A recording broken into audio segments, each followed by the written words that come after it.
ফুলনিৰ বাগিচাৰ কণা কণা হবিনে মোৰ মালহিতা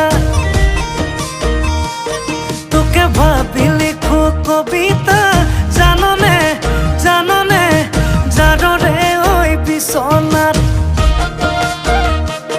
মোৰ যৌৱনৰে জিলাতে এটি সৰু ঘৰ খেৰ পথাৰে